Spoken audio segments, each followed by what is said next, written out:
In today's video, I'm going to teach you how to color match images in Adobe Photoshop. This is a great skill to have, especially if you're working on a project where you need to make sure multiple images fit seamlessly together. So let's dive right in. First things first, you'll want to open Adobe Photoshop on your computer. Once it's up and running, you'll need to bring in the two images that you want to work with. You can do this by using the File menu to open each image, or by simply dragging and dropping them into the Photoshop workspace. Now that you've got both images in Photoshop, let's begin with the adjustments. Click on the first layer, which is going to be the image from which you'll cut out the subject. Select the part of the image you want to isolate. This usually involves using one of Photoshop's selection tools, like the Quick Selection or the Lasso tool, to carefully outline the subject you wish to extract from the background. Once you've made your selection, head over to the Select menu and choose Select Subject.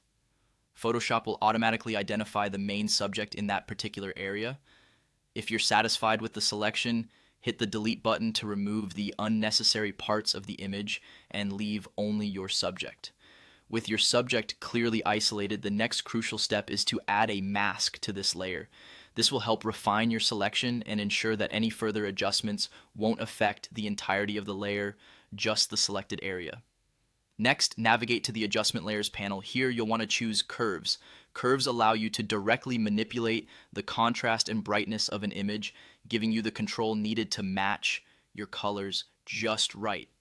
Once your curve adjustments are in place, you need to click on this adjustment layer and create a clipping mask. This ensures that your color adjustments apply only to the subject layer and not to the entire image. In the Properties panel of the adjustment layer, you'll see three lines. Go ahead and click these to access the auto options. Uncheck the Snap Neutral Midtones option to give you full control over the colors without Photoshop automatically trying to neutralize them. Now for the color matching part.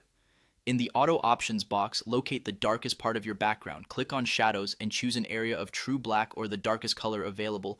Then, to illuminate your image, click on Highlights and select the brightest part of your background. Finally, make any necessary adjustments to blend the colors smoothly. Use your eye to gauge and refine these settings until your subject looks naturally situated within the new background. Congratulations, you now know how to color match images in Photoshop, making them blend beautifully for a professional finish. Thanks for joining, and keep creating.